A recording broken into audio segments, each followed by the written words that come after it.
Jadi di dunia maraton tuh ada yang namanya Six World Major Marathon, di mana Six World Major Marathon ini ada di London, Berlin, Chicago, New York, Boston, sama Tokyo. Dan sekarang ini gue sudah berhasil mendapatkan medali dari 4 World Major Marathon ini. Jadi sekarang tinggal 2 lagi, yaitu Boston dan juga London. Tahun depan gue bakal ke London untuk London Marathon, dan abis itu harap cemas untuk bisa berkualifikasi ke Boston Marathon.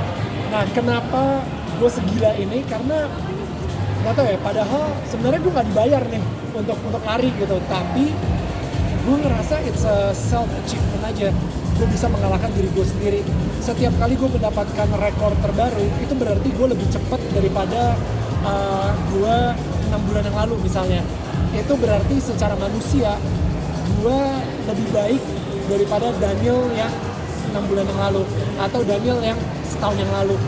Ada progresnya, dan terlihat ketika gue latihan lebih cepat lagi, gue lari lebih cepat lagi, dan itu memuaskan buat gue. Jadi apa ya, kita sebagai manusia itu gue pengen banget setiap tahunnya berkembang dan menjadi seseorang yang lebih baik lagi. Dan kalau di maraton udah jelas lah ada buktinya kayak gitu. Sebagai pelari kan apa melewati banyak jenis track. Sebenarnya kalau menurut Daniel sebagai untuk timer ada berapa koleksi sepatu yang time of running bisa menjadi? Right. Jadi untuk koleksi sepatunya sendiri gue emang memakai beberapa, dan kayak sekarang yang gue pakai ini untuk training ya. Sepatu ini emang khusus buat training. Jadi training itu ketika gue harus lari cepat di interval, ketika gue harus tempo atau fartlek namanya. Dan kalau untuk sepatu maraton sendiri, gue lagi, lu tau gak sih kayak kalau misalnya lu ketemu your crush gitu ya, apa yang lu naksir, dan ternyata dia juga ngomong sesuatu yang membuat lu, oh wow, she said yes. Yang kayak gitu, yang kayaknya cocok banget, klop banget. Dan itu gue temukan, mana sepatunya? Oh, Milan ya, yang Supercom Elite ya. Dan itu gue temukan di dia gitu.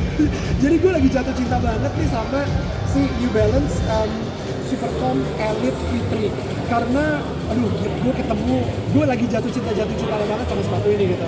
Gue pas kemarin di New York gue pakai sepatu ini, dan ini benar-benar bikin gue kayak ngerasa melayang banget.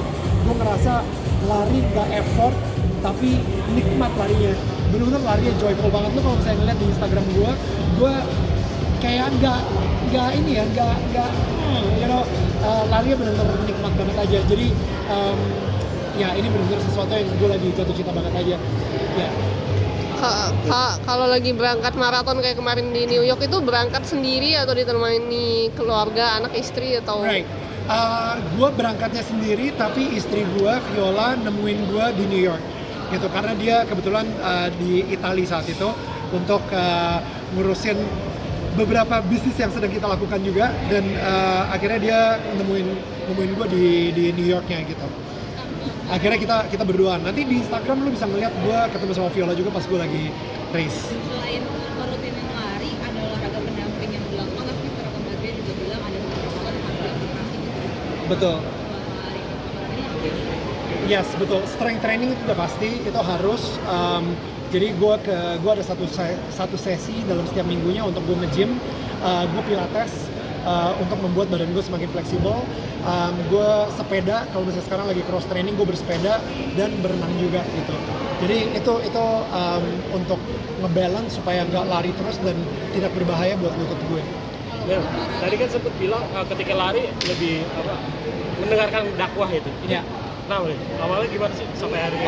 Jadi kalau misalnya gue lari mendengarkan musik, di awal-awal tuh gue yang benar-benar kayak bakal, wah gila. Awal-awal tuh gue langsung yang kayak semangat banget karena musiknya kenceng segala pumping. Tapi kalau misalnya kita long run, misalnya lari di atas 15 km, mungkin itu bakal kerasa di 3 km pertama, tapi setelah itu performance gue bakal turun.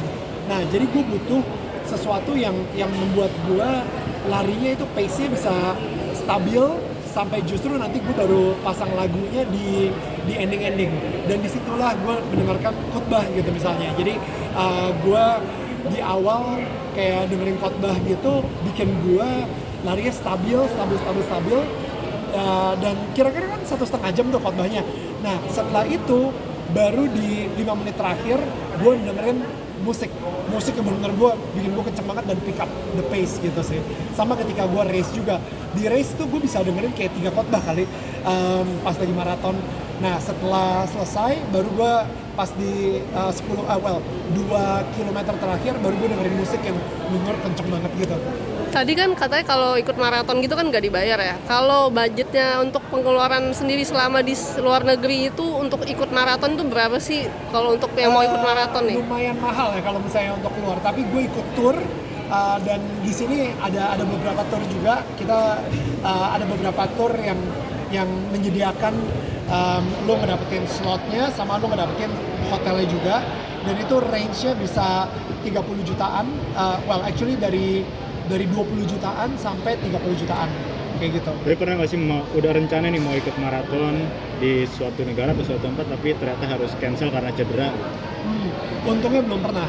Tapi gue pernah cancel karena gue dapet job. Nah, seperti tadi gue bilang tuh, gue maraton gak dibayar. Ini jobnya gede nih. Dan habis itu, ada maraton yang gue bakal mati-matian. Ya udah gue milih jobnya. Itu gila, gue mata duitan banget. Itu tahun 2017 tuh sayang itu.